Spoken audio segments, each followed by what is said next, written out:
Breaking news చూస్తున్నా 18,000 కోట్లతో bid గెలుచుకున్న ఎయిర్ ఇండియా 67 ఏళ్ల తర్వాత తిరిగి టాటాల చేతికి ఎయిర్ ఇండియా వచ్చేసింది.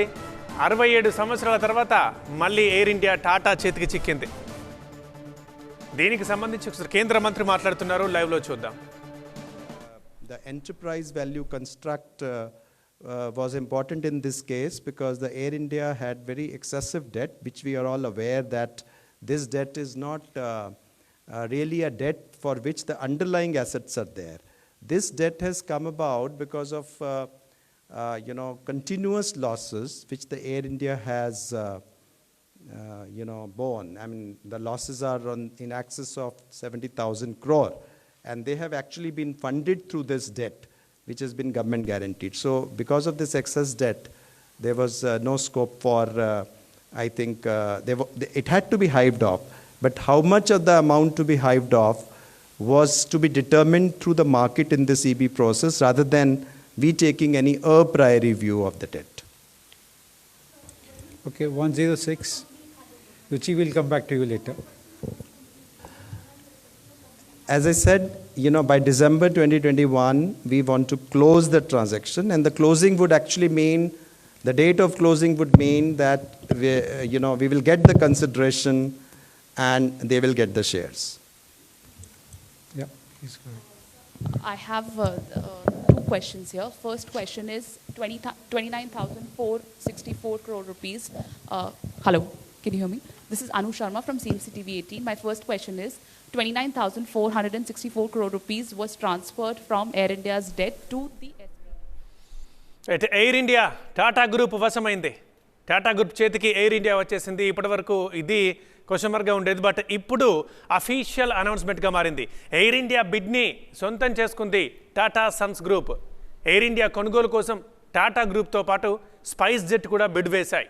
అయితే ఎయిర్ ఇండియా ఓపెన్ బిడ్ని టాటా సన్స్ గ్రూప్ దక్కించుకుంది. 67 సంవత్సరాల తర్వాత తిరిగి టాటాల చేతికి వచ్చింది ఎయిర్ ఇండియా.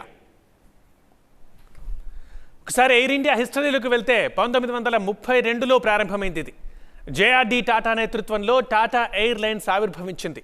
కరాచీ నుంచి ముంబైకి తొలి విమానం నడిపారు. ఇండిపెండెన్స్కి ముందు 1946లో టాటా ఎయిర్లైన్స్ పేరుని ఎయిర్ ఇండియాగా మార్చారు. స్వాతంత్ర్యం తర్వాత ఎయిర్ ఇండియాలో 49% భాగస్వామ్యం తీసుకుంది ఈ ప్రభుత్వం. ఆ తర్వాత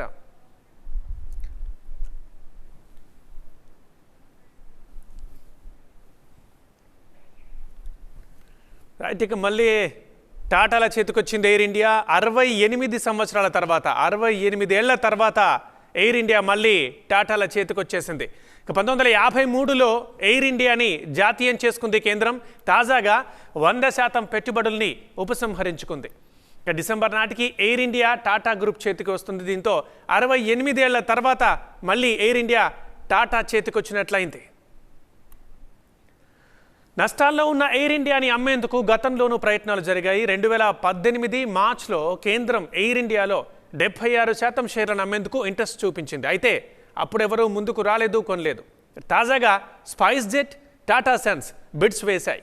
ఈ బిడ్ని టాటా సన్స్ గెలుచుకోవడంతో భారీ నష్టాల్లో ఉన్న ఎయిర్ ఇండియా ఇక టాటా సన్స్ చేతుల్లోకి వెళ్ళబోతోంది. టాటా సన్స్ గ్రూప్ దాదాపు 15 నుంచి 20,000 కోట్ల రూపాయలకు బిడ్ దాఖలు చేసినట్టు తెలుస్తోంది.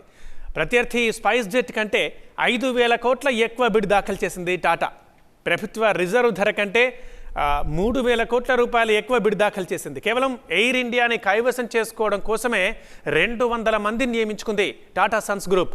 Vistara, AirAsia, Tata steel నుంచి మెజర్ అండ్ అక్విజిషన్ కోసం స్పెషలిస్టుల్ని తీసుకొచ్చింది. ఎయిర్ ఇండియా కోసం వేసిన బిడ్ మొత్తంలో 15% నగదు రూపంలో ఇప్పుడే చెల్లించాల్సి ఉంటుంది. మరోవైపు ఎయిర్ ఇండియా బిడ్ సాధించడానికి టాలెస్ అనే ప్రైవేట్ లిమిటెడ్ కంపెనీని ఏర్పాటు చేసింది టాటా గ్రూప్. ఎయిర్ ఇండియా లోగోగా కోణార్క్ చక్ర సింబల్ ఉంది. ఎయిర్ ఇండియా విమానంపై ఈ లోగో ఉంటుంది. తాజాగా టాటా సన్స్ గ్రూప్ చేతికొచ్చింది ఎయిర్ ఇండియా. 68 ఏళ్ల తర్వాత మళ్ళీ టాటా చేతుల్లోకి వచ్చింది. ఇక బిడ్లో ఎయిర్ ఇండియాకు దక్కించుకుంది. అయితే ఎయిర్ ఇండియా లోగో మారుతుందా లేదా అనేది తేలాల్సి ఉంది. పాత లోగో స్థానంలో కొత్త లోగోని రీప్లేస్ చేస్తారా లేదా అనేది తేలాల్సి ఉంది.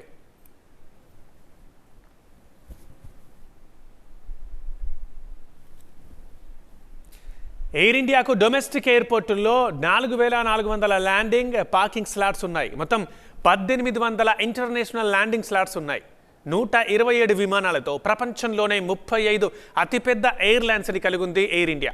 మొత్తం ఎయిర్ ఇండియాలో 4,000 క్యాబిన్ క్రూ ఉంది. ఎయిర్ ఇండియాలో 1,800 మంది పైలట్స్ ఉన్నారు. 31 దేశాల్లోని 45 నగరాలకు కనెక్టివిటీ కలిగి ఉంది ఎయిర్ ఇండియా. మొత్తం 103 గమ్యస్థానాలకు ఎయిర్ ఇండియా విమానాల్ని నడుపుతోంది. భారతదేశంలోని 58 నగరాలకు విమానాలు నడుపుతోంది ఎయిర్ ఇండియా. 2007 నుంచి నష్టాల్లో ఉంది కంపెనీ. ప్రస్తుతం టాటా గ్రూప్ కంట్రోల్లోకి వెళ్ళిపోయాయి air India assets.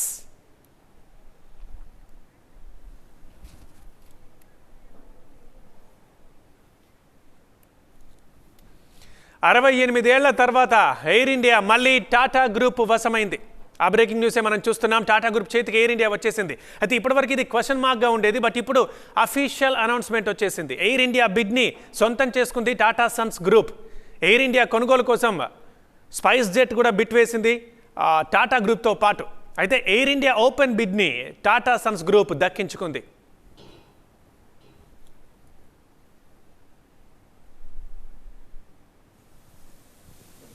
Yes, I think that is up to them. So far as the bid is concerned, we will hand over, whenever the consideration is paid. Of course, the construct, the share purchase agreement, etc., allows them to go ahead with the mergers and other things. I mean, there is no restriction as such. Subject to the restriction is subject to, during the time they will maintain in the equity lock-in period.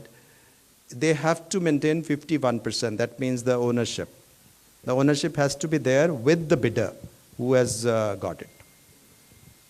Sir, I have two questions. Sir, one is, when you talk about 18,000 crore rupees of the bid, and out of that 15,300 crore is the debt and remaining in the cash. So what is the actual amount the government is going to get after this transaction is completed? This is number one. And number two is, when you talked about that they are free to go for merger and acquisition, so will this process also go to the CCI so that there should not be any kind of monopoly?